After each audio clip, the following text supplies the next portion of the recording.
Mr. Graham, what's your number 4? So my number 4 is Mason Hill, Against the Wall. Been a fan of Mason Hill for a little while. It's good to see that the guys finally have. I know they've been working on the album quite a while. Yeah. To say the least. That's a bit of an understatement, really. Yeah. I joked with Scott about it when I had him on the radio show as well. So he's for the band and James as well. They're both fully aware how long I think they're more aware of it than anyone else. But it's good to see that they've got an album that packs a punch as much as their live shows do, From once the Reborn sort of interlude kicks in all the way into like No Regret, and then going through Against the Wall and Broken Sun and DNA and everything else, all the way through to Where I Belong, and then back into the Reborn interlude, which I thought was really sort of tied everything around nicely. It's just a storming album from the many textures. You got your heavier tracks, and then you've got the slower as well. And to me, a taste of a good album or a show of a good album is how those songs translate live. And when I went to go see them in Norwich recently, they obviously played the whole album. Obviously going down promoting, and obviously with Empire and Hollister, and it was one of the most electrifying shows I've ever seen, because from the moment they kicked in all the way through, no one faltered, nothing faltered live. Whether people were like singing their lungs out to Where I Belong, or whether they were just headbanging away and throwing fists and everything else, no matter what emotion those songs were, it was all at this same up here. And again, it's another one where not only do I not skip a song, but the album goes up. So yeah, that's my number 4.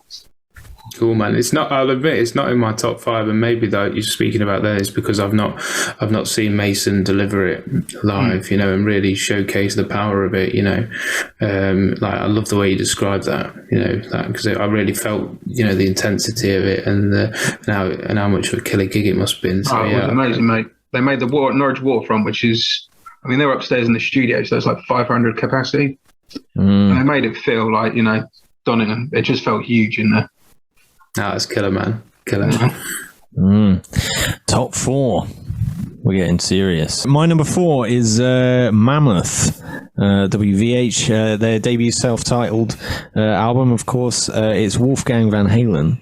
And it's an album that came out, and it just surprised me.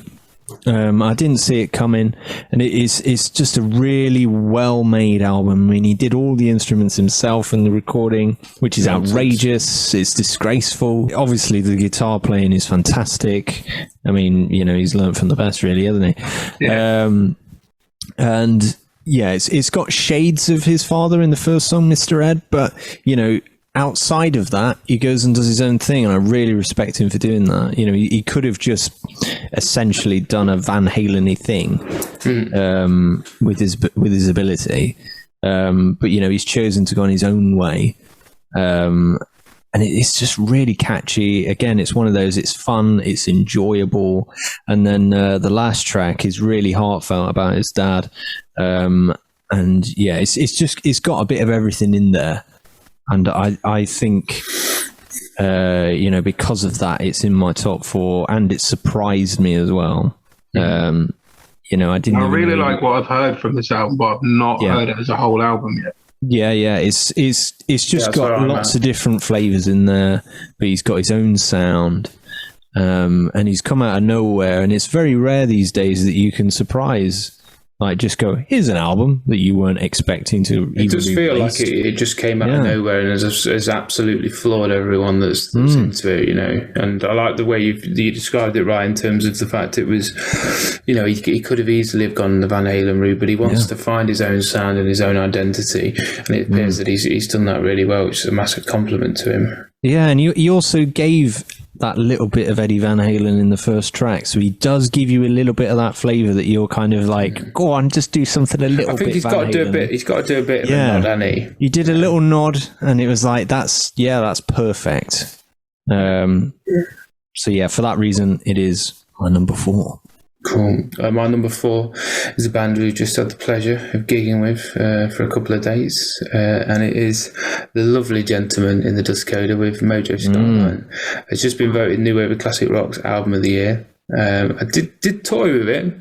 Boys. I mean, it's it's hard. Looks like you said, Lee. At this point, they're all kind of on rotation. I think the only reason it's not in my top three. It's probably because I don't think there's a song on there that separates it in terms of being epic, maybe. Do you know what I mean? For me, it sits as a wonderfully enjoyable album from start to finish. Again, recorded so well. It's so good. And it makes the most of the way the Dustcoder play.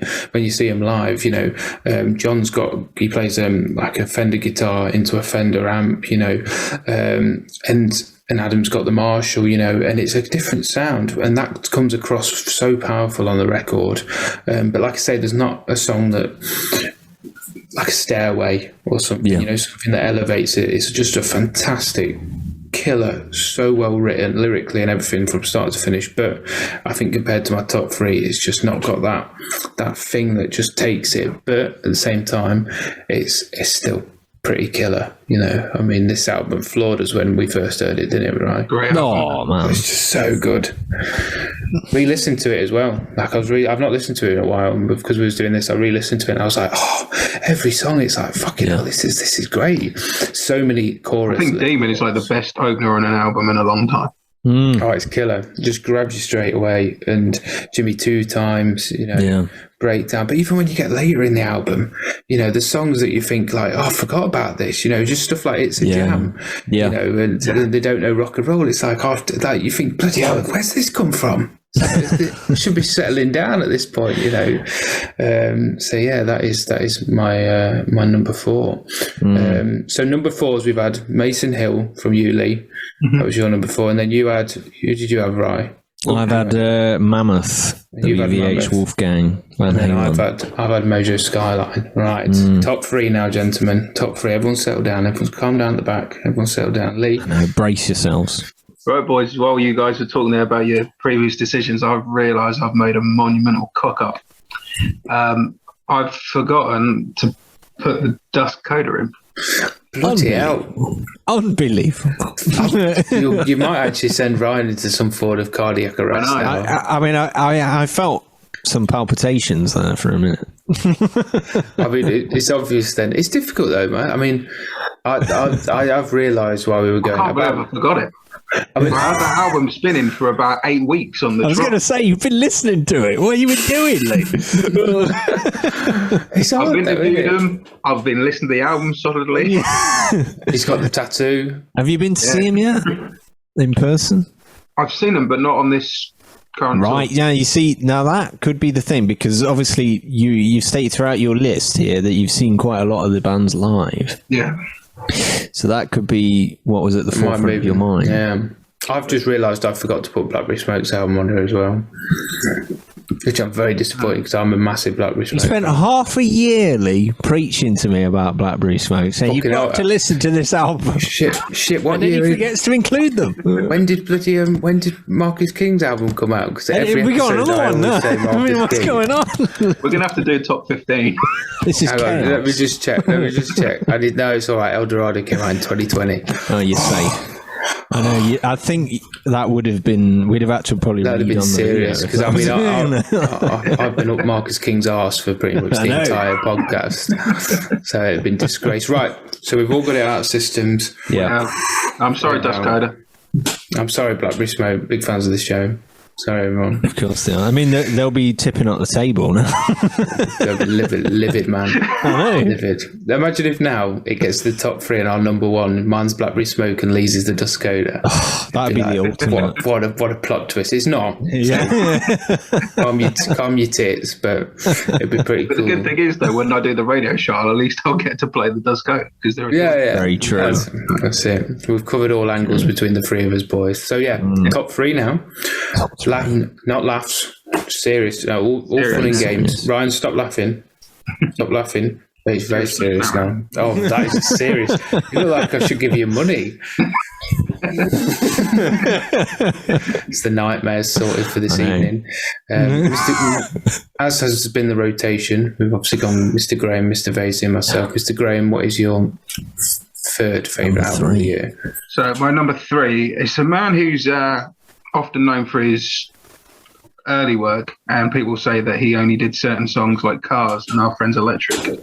Oof. But as well as being a big fan of some more traditional guitar-based rock and all the rest of it, I'm a huge fan of the industrial side of things. Nine Inch Nails, Depeche Mode, Killing Joke, all that kind of thing. Of course, the man I'm talking about here is Gary Newman. I had a feeling about this. Yeah. I had a hunch that you'd mention. Yeah, since he released Pure in 2000, he really went down the kind of real gothic, really industrial, mechanical kind of sound. And it hit me right at the right moment back then. Because at the time I was very much into the heavier side of things, early teenage years and all that. And my mate was that mate at school was always like a couple of steps ahead of you. Like when I was listening to Limp Bizkit when I was 12, he was there handing me Slipknot albums, going, "No, you need to listen to this." And then when I started listening to Slipknot and Korn, he was handing me Nine Inch Nails and Rob Zombie and all that kind of stuff, and going, "No, listen to that." So then I heard. My dad was always a Gary Newman fan. Well, in the earlier days, like saying with Our Friends Electric and Cars, but I feel like since Pure, every album he's done since Pure has got better and better and better. And Intruder, this latest album, it's no exception. I really think it's Gary Newman's finest hour. I would encourage anyone who has only ever heard Our Friends Electric or Cars to go listen to this before making your opinion on Gary Newman. The lyrical content in this sounds cheesy because it's basically written from the perspective of Mother Earth, who's pissed off with the way human beings have been treating us all and is wanting revenge. Quite a cool concept, I thought, but I like it. It's got quite a cool message throughout the whole thing. If it wasn't for the vocals, it would musically, it would be a perfect film score for a real dark sci-fi. And if they were pitching it for the new Matrix film or something like that was coming out, it would be absolutely perfect. I love the fact that Gary keeps reinventing himself.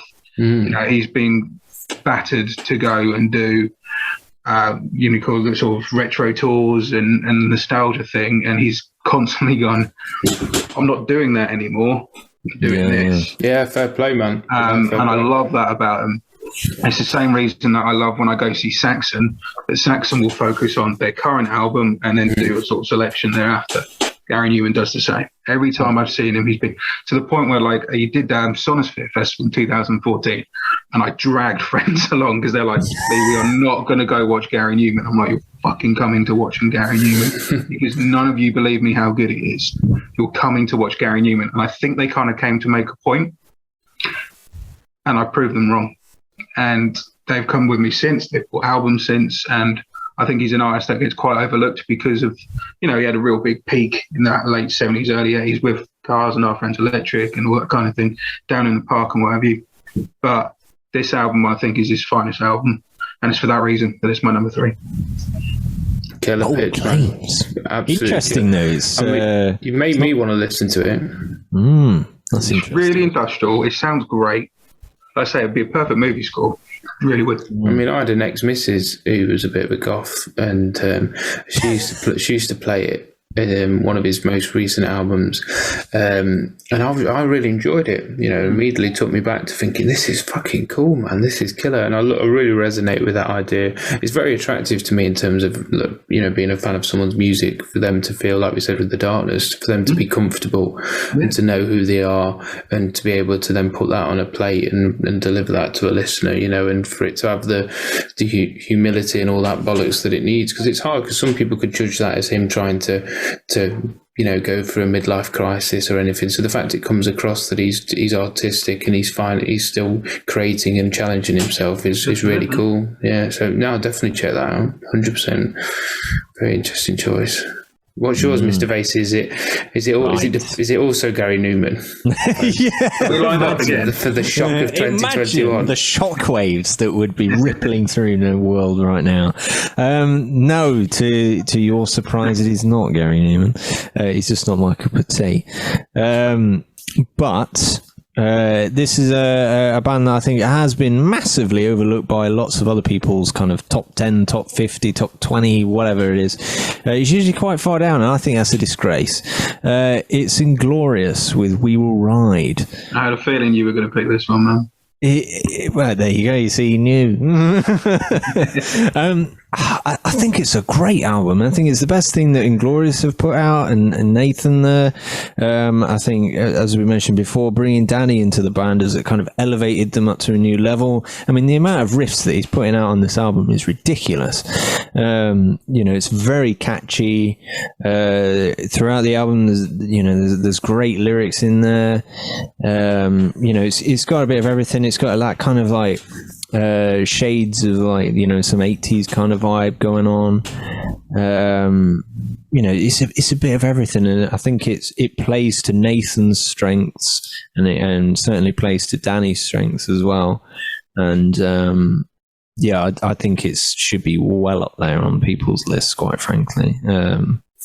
It's come as a bit of a surprise to me that it hasn't been higher up other lists. Very similar to the Treatment album, in the fact that it just didn't feel like it got the credit it deserves for whatever reason. No, it seemed to sort of sadly dissipate quite just in the media and all that, and it was a great record. Yeah. I agree completely. I'd be frustrated if I was Inglorious, because when an album's a good album, and when you've put your heart and soul into it, it definitely feels like the best thing they've ever done. I think this is it, because obviously they had the band member change just before they released the third record, Right to Nowhere, which I thought was another awesome album from them. I think it was obviously a case of, okay, well, anybody who's seen them live with the current lineup, I mean, I've seen them several times, both before and after the lineup change, and anyone who's seen it live wouldn't know it works. But then you get the test of in the studio, does it work? Does the writing is strong? And they come out with that. Yeah. And it's, like you say, probably the strongest thing they've done. Yeah, I agree. 100%. I agree, and I think it's mixed really well as well. It's everything cuts very nice.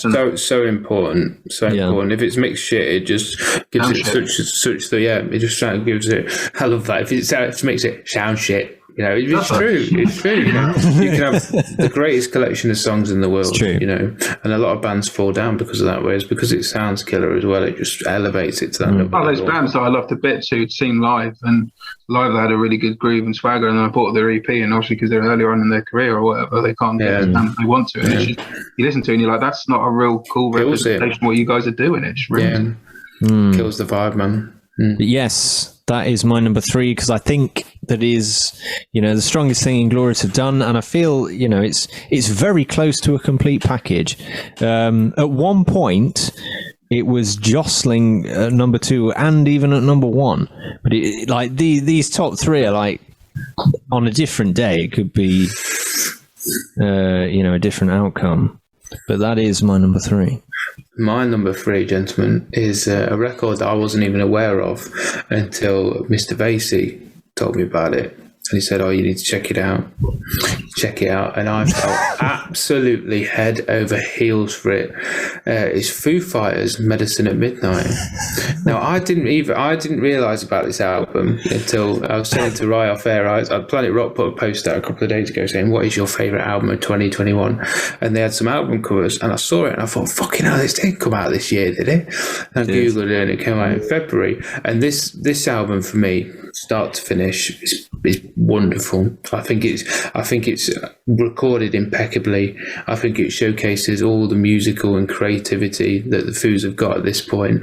I think it's cool. I think it's heavy. I think it pushes boundaries. I think it does everything a good album should do, and it just made me really respect the Foos and Dave. It was like, fuck, this band have still got something to say, and I really like what they've got to say, and I think that's what an album should be. Like we said with a few people, it's hard. It's easier for bands like Dust Coda. It is, because they're early on in their career. They've got this wealth of material they're writing. They're energetic. They've got momentum. So there's less pressure on them to deliver a barnstorming album. Foos, they could do whatever they want. Well, they've just done whatever they want. They did a Bee Gees cover album. So I think to come out of an album that ticks all them boxes for me is just love it, man. You see, this is the strange anomaly, right? Me and Aaron, we usually agree on most things. About 9 out of 10 things. This is the one thing that I have to mention it. I completely disagree with. We've had many conversations. I suggested this album to you, and I was like, I don't think you're going to like this at all. And for me, it's the things that they try and do differently, for my taste, don't work, and the things that they do the same are too samey for me. And some of the lyrics I'm a little bit questionable about, like shame, shame, shame, shame, shame, shame, shame. Shame. But this is where I disagree, because I think in order to achieve creative genius, you have to do stuff like that. You know, I mean, I don't imagine, Ryan, you being a big fan of, you know, Queen with Seaside Rendezvous and Lazy on a Sunday Afternoon and all that daftness. Whereas I think that is creative genius, because it's putting yourself out there and doing something that appears to be nonsense, whereas actually it's like flying so close to the sun. You know, it's that kind of battling, and that's where true creativity reaches its purest form. You see, for me, it doesn't quite drift that far, though. I think it's different to what they've done, but I don't think it's a world away, and then I don't like it either in my taste. I've got to be honest. Lee, what was your vibes on it, man? Did you listen to it much? It took me a long time to get into it, man. I've been a Foo Fighters fan for a long time. And I, you know, my dad was a huge Nirvana fan, so as soon as Foos came along after, you know, Kurt Cobain died, you know, Foo Fighters have been about since as far back as I can remember.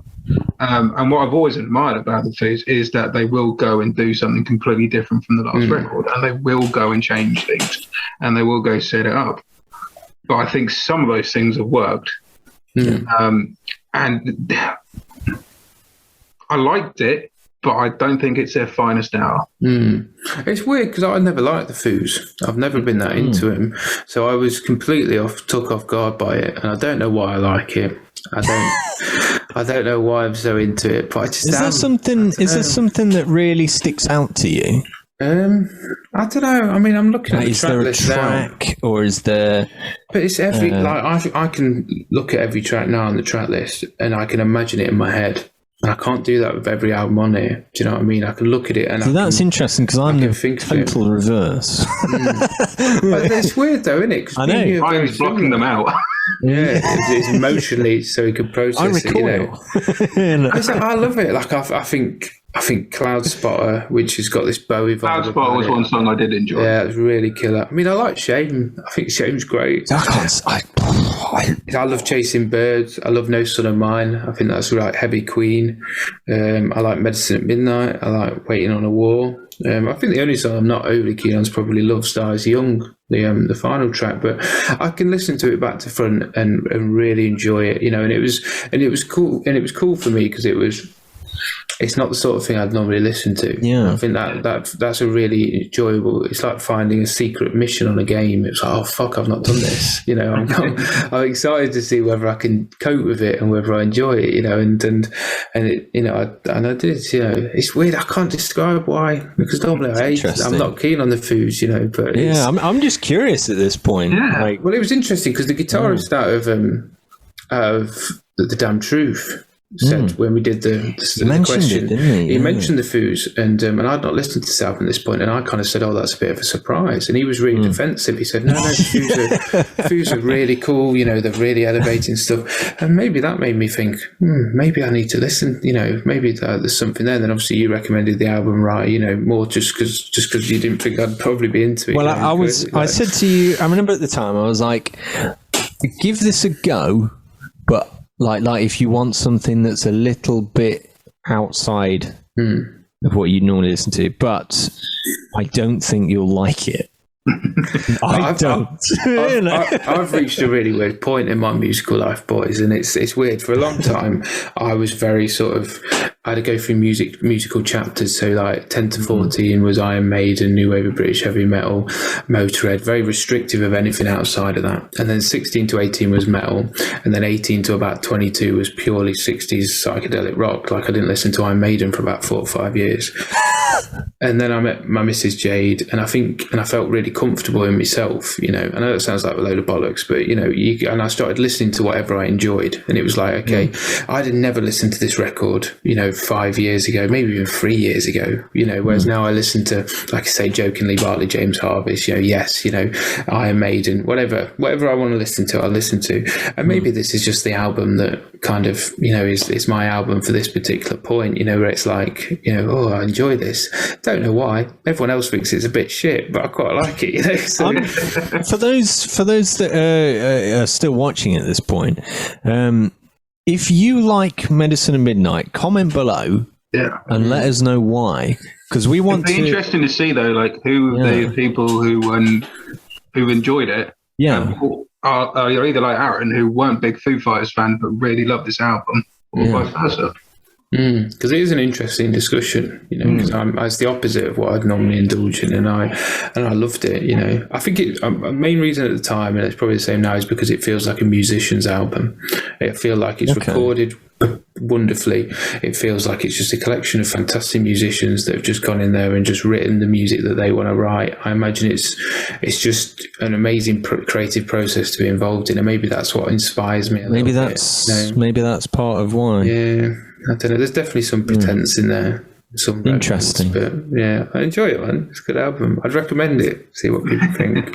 Yeah, I would say to people, go and listen to it, because go and check it out. Certainly, I'm curious to see who else is out there that likes it. Whether, you know, they don't normally like Foo Fighters and they maybe like it. Jade didn't like it. But James did. My mate James. My dad didn't like it. No, it's very Marmite, isn't it? It's like I like to go around and show people, because I get excited. It's like, oh, listen to this, you know, I'm really into this, and they'll be shit. That is what you listening to that for, you know? So yeah, that is my number 3. I know, controversial. Top 2 now, gentlemen. Aye, top 2. Mr. Graham, take us into this. So my top 2 is one that has been mentioned before, and it's The Damn Truth. And Now or Nowhere. Wow. I thought this would be high up for you, Mr. Graham. Yeah, man. Like you guys, I've had them on the show. Whatever the fact it is, they've got it by the bucket load. Yeah. Like, I hadn't heard them, being honest, and I told the guys this about when I interviewed them. I literally only heard the single. Pete Noble, that we were talking about earlier, Pete sent it across to me for the radio show and said, you know, and I stuck it on, and instantly my ears pricked up. It was, for me, like the first time I heard Rival Sons.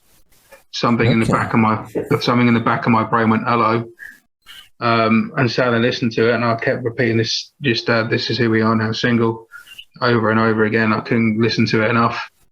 And then Pete messaged me saying, you know, they're doing promo. They're obviously at that point was supposed to be coming over King, but it's now being postponed to next year. Would you be up for having a chat with them? And it's one of the few, like, this is no disrespect to anyone who I've not interviewed. I'm not, don't get wrong, there's hardly people banging on the door going, leave. Secretly it is, you know. But equally, I've never wanted to, whether it's a band who've been going, I've been really lucky with that on the radio show, you know. I've had some true heroes of mine, like Cormac Neeson from The Answer, I got to interview, who I've loved forever. Legend. And, you know, I got to interview Luke Morley of Thunder, who I'm a big fan of. And then on the other side of the coin, I get to interview bands that, for whatever reason, grab hold of me. On the rising side of things, I might not be too familiar with as of bands I've been a fan of for a long, long time. Like recently interviewed a band called Black Heart Orchestra, who I saw supporting Life Science, who I mentioned is my number 10 album. Great band. But going back to that, there was just something I wanted to talk to them. I wanted to sit, and they came on in full. I was so pleased that they did it. I mean, you guys, man, you know what the regalia is like. The whole full-on rock star regalia comes on, and I'm like, I'm really pleased you've come on like this, because I didn't want to go, like, after hearing the album, I didn't want them coming on in, well, like me. I didn't want them with a flat cap and jeans in a t-shirt. I wanted them full on out, and they were great people. Chatted to Lee and PY of the band. And it was an album that I love so much that, going back to Aaron's analogy, I bought the album first on CD, and then I went and got it on vinyl. Because like Aaron was saying, my vinyl collection isn't huge because it's only recently that I've gone and got myself a vinyl player in the last year. But what it is the ones, my finer albums, as it were. And I think, now here we are now. It's definitely set the bar high. And I think some of the other songs on the album are more slow burners, for want of a better term. I think they're growers. Yeah. But I think that makes for a storming album, because I think if you've got too many hit singles on an album, it dissipates for me, because there's nothing new there revealing itself to you. Different flavours. Yeah. And it was definitely an album that grew on me. I thought it was a good, solid album, but it's one that stuck with me, and been re-listening to things lately to doing this. And yeah, it's my number 2. There's only one album that beats it for me this year. I was going to say only one in front. Yeah. Only one. Oh, excited I am. I know, again, we're in such amazing territory at this point. Top 2. I mean, you've got to be great at this point. I mean, whilst you were talking then, Lee, I keep changing my mind on my top 2. I was going to say, you're 100% sure, because I can see the conflict. I'll give you a bit of time to think about it, because I'll go in with my number 2. Okay. My number 2 is The Dust Coda with Mojo Skyline. Number 2. For a while, it was number 1. Who's your first? I know, you're going to be thinking. Because I thought Ron would have that for his number 1. I thought that'd be most people would think it's going to be, but it's, I mean, this is a great album. I think I've got your number 1. I don't think you have. I'll pretend anyway. Mojo Sky is great. I mean, it's full of catchy riffs. It's great. I mean, Limbo Man for me was kind of my introduction to the album, and it was like, this is fantastic. And I've seen them live recently, obviously with Aaron with These Wicked Rivers and The Hot Dam, and there's an old school vibe about them that I really enjoy. I remember they started the gig, and everybody was on the stage, and they were building before John came on, and he walks out and he just picks up his guitar, just casually putting it together, and it's like there's this anticipation building in it. This feels cool. And then the strike up with Jimmy 2 Times, and again it's like these are really catchy riffs, really catchy songs, and vocally it's fantastic. Oh, John's such a good vocalist. I mean, it's so good. I know, he's very impressive vocalist, and for that reason, it's my number 2, and it very narrowly just misses out on number 1. Very narrowly. Can't wait to see your number 1 is. I know, people are waiting. I've got to decide now. I know. Difficult times. Fuck it. All right, my number 2 is Inglorious. We Will Ride. Wow. As I said, like I said, I was balancing between the 2. I think the 2 new guitarists, Mr. Stevens and Danny, have elevated the band. I think Nathan's lyrics have elevated it. I mean, from start to finish, there's only one song on it which I'm a bit iffy with, but even then I enjoy it when it comes on. And for me, the quality of that's another thing. In the musicianship, it just feels like it's a whole nother level with Inglorious. It really feels like a tight package, and it pisses me off, man, because I think people are still riding on the Nathan James personality thing, and that pisses me off. But that can't come into interrupting a good album, can it? No, but I think it does. I think people do let it. Yeah, and we chatted about it. He's such a cool guy on the podcast. I think really sing his praises. I think he'll say it himself. I think he's really grown. Yeah, as a musician and as a person, I think from life experience, and I think he's in a completely different place to where he was at, 4 or 5 years ago. Yeah, I mean, I've been fortunate enough to meet him both through my work with Stone Dead. Yeah. Generally at gigs, Inglorious gigs I've been to, and I had him on the radio show as well to promote the album. and he's been nothing but an absolute gentleman. Fucking dude when we had him on. And I do think similar to the treatment is that issue where because they've been around for a certain point, you know, I think that it's hard to make it. It feels like the momentum's dropped a little bit, and it shouldn't. People should listen to albums and support every band on the scene, because when you listen to this album, you think, "Fuck, this is from start to finish. This is an absolute barnstormer," you know. And I'll tell people about it. I'll go, "Have you heard the latest Inglorious album?" And they go, "No, I'm not going to listen to it." And I'll go, "Why? You might enjoy it." See what I mean? Let me tell you about this Foo Fighters record, and then they've walked off at that point. You lost them then. I've lost them at that point. But it's true, though. I think it's the problem with music in general, because there's such a connection, personal connection. I think people kind of write things off before they've given it the time. I used to do it a lot. I still do it a little bit, you know, if I'm being honest. And this album deserves people's ear holes, because it'll blow the tits off you. I agree. It's an absolutely killer album. So yes, after a long battle in my head whilst pretending to listen to you two, I've to come to number 2 as being Inglorious We Will Ride. It's tough. Number 1. We're here. I know. Who is Lee's number 1? I'm so curious to know. Yeah, I don't know who Lee's is. I have no idea. I knew Damn Truth would be up there, but I've got no idea. Well, my number 1 is Blackberry Smoke and You Here, Georgia. Oh, fucking hell, Lee. He's got you. Oh, it's a really good album as well, isn't it? Yes, Norman. Fuck. I've been a huge Blackberry Smoke fan for a long, long time. Amazing. And for me, although I enjoyed Holding All the Roses, I enjoyed, you know, everything like an arrow. Like an Arrow and Find a Light. I never ever thought they were going to beat the Whippoorwill. For me, the Whippoorwill is like top. It's a modern day classic. I think in 30 years it'll go up there with like Queen Sheer Heart Attack in terms of classic albums for me. It's just that good, and I never thought they would beat the Whippoorwill. And then it was time to eat my words, because on the first listen, I was like, this is easily just as good as the Whippoorwill. And the more I've listened to it, the more I've got to know the songs, the more certain songs, you know, that like we was talking about earlier, songs on albums are hits, and that's why they're singles. And then you have the album tracks, which are more slow burners, but they grow and they keep bringing you back to the album. The more I got to listen to those, I mean, I think Old Enough to Know was one of the finest songs ever written.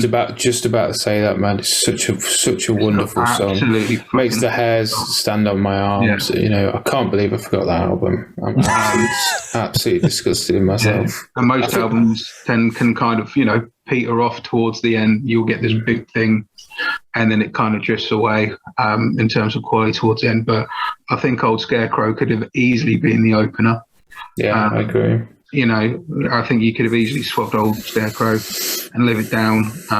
Just looking at track listing now, and all the way through Hey Lie, you ain't the same. Lonesome All for a Rise Living, Again. I think is All Rise Again. Lonesome for a Living, I think, is an absolutely great tune. And there were bands that, on paper, I would put them above Blackberry Smoke in terms of my favourite bands. Although I'm a huge Blackberry Smoke fan. For me, this is the best album of 2021. I don't think anyone's touched it. I'm sure you'll disagree with your choices in a second, but it's all personal choice, isn't it? Yeah, it's all personal choice, and that's what it is at the end of the day. You know? I think they're one of the most. I think they're the band of this generation, Blackberry Smoke. I would love to see him. If Ramblin' Man Fair comes back, I want Blackberry Smoke headlining. Amazing band, just so comfortable. This is them being comfortable with themselves. This is it. I think this is what this album was. They found who they were. They'd obviously gone, like every band, you know, each album they do is exploring a sector of their musicianship and their songwriting. And I think they've just got it down now to who they are and what they do. And it felt like a real progression as well. It felt like a more grown up, for want of a better term, album. I think they sort of found themselves with it, and I think it just shone throughout the whole album. But yeah, that's my number 1. So depressed I forgot about that album. I'm shocked that you haven't even got it in. I'm surprised. It was the only one that I've really forgot. My number 1 major reveal time. Everybody's guessing. Before I announce it, I'm curious. Yeah. What do you guys think my number one is? Oh, this both is got fun. one. You both got one guess So glad you've let us guess each. You both got one. Smith and Kotzen. That was going to be my guess. Wrong. You're wrong. You're both wrong. It's not my guess. It's not my guess. Let me have a think. That was Lee's guess. That's my guess. Now this just to give context. For me, again, it goes back to what do I find the most enjoyable, and what it's only crept into number one this weekend because I listened to every album over the weekend, and this is an extensive list. This is about 20 albums. It was fierce. And it was like, this is the one that I really enjoyed, and I had a great experience accompanying the album, which can possibly help. But I find it very enjoyable. I can put it on at any point, and I get something out of it. And it surprised me that it's number one. Oh, what fucking album is it? Neither of you have mentioned it. Is it ACD? It's not Deeces, is it? No. Oh, fucking hell, that'd have been a shot. No discredit to them, but... No. Reason it's not in our top tens. Is it a new band or an old band? New band. Okay. Is it a new wave of classic rock band? Yes. No, I don't know. Those flummoxed there, right? If for viewers at home, pause the video, right? Have a guess, have a think, and then come back as I reveal. Right, my number one, to the surprise of everybody, right? It's the Georgia Thunderbolts. Is it? A Witness, yes. But yeah, I'd never guessed that, man. Nobody ever guessed this. But you see, your number one. You see, I listened to this over the weekend, and I was like, this is really great. Like, it feels, for me, it's like this feels, it's got early Leonard Skinner vibe, and it's really enjoyable. Like, I can listen to it anywhere. And like it ties in with that thing of like, is it enjoyable? Do I want to go back to this album? And there's hit after hit on it for me. And it has this quality. I mean, when I spoke about, there's an experience with it. With this particular album, it was like, I believe around the time it came out, around October time. Yeah. And me and my dad, we were driving down this country road. It was like, that kind of winter morning when it's really like sunny, but it's cold. Yeah. We were going through the country, and you're playing Georgia Thunderbolts while we're doing it, and it's like, this is just perfect. Simple thing. I'm with my dad. I'm listening to southern rock music. It feels like we could be in Southern America at that point. And he just has everything. And I look across to my dad, and he's like, this reminds me of when I went and saw Skinner. Like this feels like, a proper band. And they've come out of nowhere. Yeah. I mean, I hadn't heard of them until September. And yeah, I think the longer they go in their career, I think the better they're going to be. I know for a fact that there are a lot of these tracks they've had them in their catalogue for a while. So it feels kind of like a best of probably whatever they've been doing for the last 5 or 6 years. But I think debut albums can be like that. In many regards. But yeah, for me, I think it's by the skin of its teeth, scrapes in and takes the top spot, because it's something that I can go back to again and again and again. And they have the complete package, because they look fantastic as well. Yeah, they've got they probably. I'd say probably four albums here that could all take the top spot.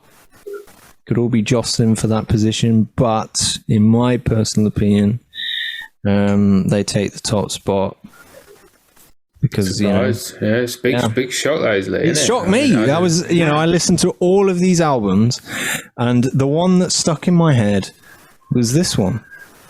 Me and Lee were chatting about. So we were chatting about Blackberry Smoke when up there a minute ago, and I was saying that one of the reasons why I don't think you'd been grabbed by them was because you weren't into the country and southern side, which I was surprised with Georgia, because I know obviously you're into Blackstone and stuff, but Georgia are quite a southern kind of sounding band. I mean, Lee, you see, I really dig early Leonard Skinner. If you like early Leonard Skinner, this is perfect. I'd agree with that. I struggled with it. Really? Yeah, I found it to be no discredit to, because I think they're a cool band. I kind of felt it to be like similar to the Dirty Honey, but like Dirty Honey Skinnered. Like it was kind of like really cool jukebox southern rock and roll, but it didn't elevate any higher than that for me. Do you know what I mean? It was kind of like it was Skinnered. Like if you take Skinner's first album, for example, you're hitting some of the most wonderful heights of classic rock. Do you know what I mean? And that's a hard thing for them to reach. But do you know what I mean? It's kind of like I don't find it falls into the Tuesday's Gone or the Freebird kind of moments. What's your opinion on it, Lee? Because obviously you've had TJ on the show, haven't you? I've had TJ on the show, man, and he's a really cool dude. And I mean, cool band, I'd agree. Yeah, I mean, cool for me, the only reason it didn't make my top 10 was because it's been a relatively recent release. Yeah.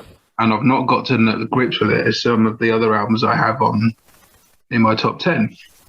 There's been a few albums like that as well. Not necessarily albums that haven't come out, but like another one that comes straight off the mind is I'm a huge Wild Hearts fan, and their 21st Century Love Songs album came out this year. And again, that came out quite recently, and I've not really got to grips with it as well. I have some other albums on this thing. But I thought I think it's a solid record, certainly. And I think the more I listen to it, I think it'll be a grower. This is it. It's a grower. I've been listening to it since October. And it's been slowly climbing the list. And as I say, I listened to every album over the weekend, and it's the one particularly they have that track "Looking for an Old Friend," and it's just obviously, yeah, exactly. And there's that other one with the chorus, "Don't Want to Change the World." I think that is the title. I think that's the title. I think. Yeah, and it's I'm walking down the road and I'm humming that.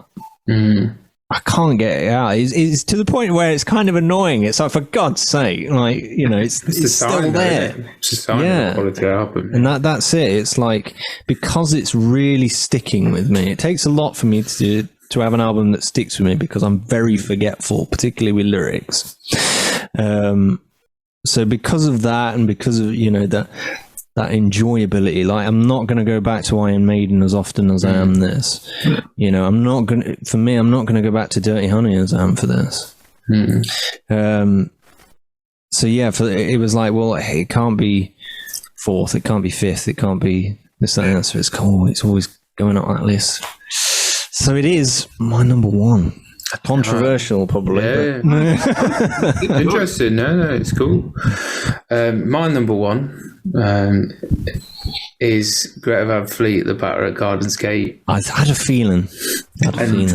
And it's an interesting one, because obviously me and Rai have chatted to it for so many times, and when you do that Spotify Wrapped thing, I was really shocked when I found out that this was my most listened to album of the year. And I went back and thought of it, and I've had, similar to you, right? I like the way you kind of linked music to certain moments. Yeah. I remember the first time I listened to the album, and I think I remember mentioning it to you on the sofa ages ago. Like when Age of Machine came on, I just had this sense of euphoria and this epicness, and I thought my van was going to take off. It was unreal. It's like, and it's hard with Greta, man, because I think, about falling into the conversation we always do, I think I've separated myself from everything they've done before. Like I've emotionally cut a line, and I've just looked at this album for what it is.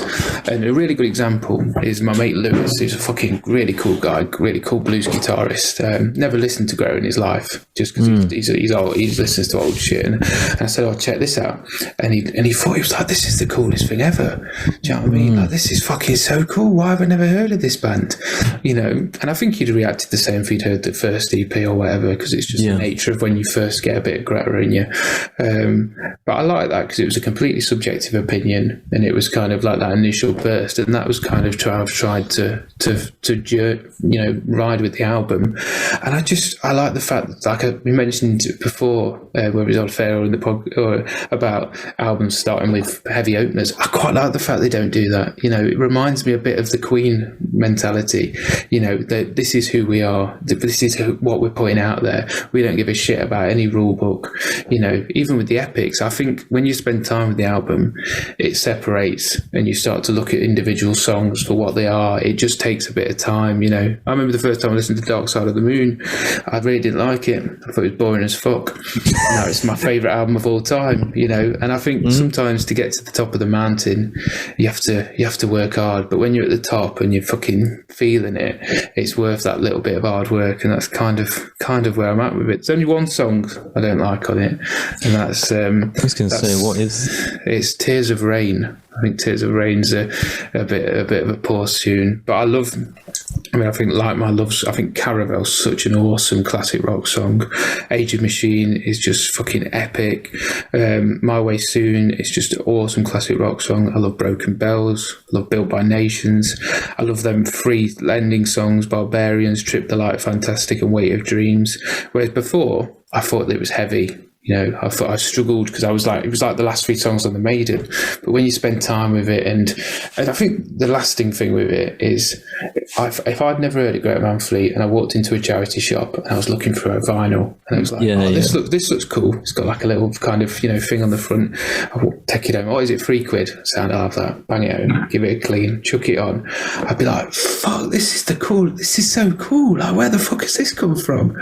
And that's kind of where I'm at with it. I think it's the most connection I've got with any album in this list, and I think it's really cool. I think that's probably it, really. I just think it's really cool. It's interesting because it's a very polarizing album. I saw, as I was conducting this list, The Guardian had given it 2 stars. I think that's a bit harsh. That was kind of what I felt like when you listen to it and you think, bloody hell, these poor lads have put everything into this album. And I think it's hard because I think people don't separate themselves from what's come before, and possibly, you don't. I think it's for hard. me, they're not the finished article yet. I think no. We've said before, haven't we? I think they are still trying to find who they truly are. But they're young. They're really young guys. I mean, Justin Hawkins' new podcast.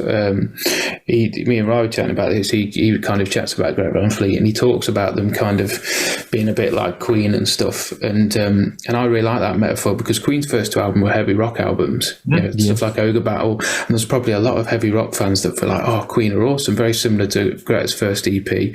And then Sheer Heart Attack came out, and it was Queen taking that risk, and I think this is their Sheer Heart Attack. I think and then after that, Night at the Opera came, which is just perfection, and it was the finished article. So naturally, I think people will fall away. People will come, as they go through this sort of creative journey. It's because it's just, people, when you get into bands, it's weird when they suddenly start changing. It's like being in a relationship and, your missus growing another arm. It's like, oh, hang on, we didn't have this when we first met in Nando's. I raised some questions if that has happened to anybody. But it's just, I think it's hard when bands change and develop because you're into them and you enjoy them. But I just think it's fucking really cool, and I feel I've got a lot of personal attachment to it. I think that's the mark of a killer album. It's, as I spoke about, it's that if you start attaching it to personal experiences, like it kind of becomes the soundtrack to that experience. 100%. And when it's, I think, it has to be extraordinarily good to be able to do that. Because that'll stick with you forever. Oh yeah. That's it. You'll take the album to the grave, won't you? That's what I'm saying. It sticks with you. And I definitely felt that with both of you, with Georgia Thunderbolts and Blackberry Smoke. It's that thing of like this, and I like it because it's your album. Do you know what I mean? Like when you were speaking, Lee, it's like, this is my album. This is what I feel that attachment to it. Right? Georgia's my album. And I feel the same with Greta. I feel a bit, like I want to defend it, and I want it. To, the fact it's just mine. It's nice. We've all got 3 different choices, actually, because I think it shows not only the variety but our own personal relationships to the music we enjoy. And it's been a long journey. Literally, but we've got there, gentlemen, and it's been an absolute pleasure. Does anyone have any regrets? Anything that I know I'd wish I'd put Blackberry Smoke in? I'd probably put Blackberry Smoke third if given the choice, if I'd remember. Any for you, Lee? Yeah, Dust Coda, obviously. Where would you put Mojo? Third's like the nice spot if you're going to include something, isn't it? Yeah, kind of sneaks in. Any for you, Rye? Not that I can think of. I had a very rigorous regime. It was exhausting. So it's not come across at all. No, I'm emotionally, mentally drained. But we've. Ryan's not going to listen to music for the next 6 months. I was going to say it's been a journey. But what albums will we all be listening to? I'll definitely be listening to the Georgia Thunderbolts after this. I think that's what's pushed me there, and probably Greta Van Fleet again. I'll be honest, the Greta Van Fleet one was one that passed me by, lads. So I think I'm going to It'd be interesting to get your opinion on it, Lee. I think you'll struggle with it. Because I think it's an initial listen, it is hard work. Yeah, I don't. There's that first kind of pinch. It was for me. It was like, not sure about that. The trouble is, My Way Soon, the single, sets you up for this vintage rock machine, and I think it's just the trouble with that is that you have to overcome that. It's like that track is like the sore thumb. That's the one that doesn't quite fit with the rest of the album. Even though it's a great song. I think it fits. But I don't know. I think tonally. But it's that variety thing, innit? I think it's a different band. Like for me, Georgia Thunderbolts is like AC/DC, Dirty Honey. Can be greatest bands of all time. Whereas I think Greta Van Fleet is a bit like Queen. Whereas if you look at a Queen album from start to finish, every song could be a different band, and that's their thing. That's the thing, they're showing that what their thing is that they can do anything, and I think that's a quality in itself, and that's for me. I think there's still yet to do that for me. I think to show they could do anything. It's the stepping stones, In a literal term, can do anything is the wrong phrasing, but in terms of a variety of creativity spread out on a platform, I think it's the initial stepping stones of that. For me, it's their sheer heart attack, which isn't one of Queen's best albums, but you've got Killer Queen on there, you've got all the initial feelings before they really hit the heights. It'll be interesting to see what they do next. It will. Very interesting. I know. And with that, we have come to the end of the video. We've reached Mordor. Thank you very much, Lee, for sticking with us for this long. That's been my pleasure, dude. He's loved it. I have. And we've loved it as well. Yeah, of course. If you want to follow Lee with his radio show, the link is in the description below. He's always doing great interviews. He's had people on there that we haven't had. He's had people on there that we have had. Lots of different things. Great songs, whatnot. Got the whole thing. And if you like what we're doing, you can subscribe, of course, like the video, do all these kind of great things. We put podcasts out every Saturday from 10 a.m. If you want to find out what guests we have, we put a teaser trailer out on a Wednesday. If you've made it this far, congratulations. It's a miracle we've left it this far. We've lasted this. That is a miracle. If you'd like to donate to the Lee and Aaron Fund, there's a Just Giving link in the description below for our mental well-being that we've lasted this long. But yes, thank you for supporting The Vibe. Thank you for supporting The Rock Show with Lee Graham. And thank you for supporting all the bands in this list and continue doing so. Listen to new music, challenge yourselves, and we shall see you next week.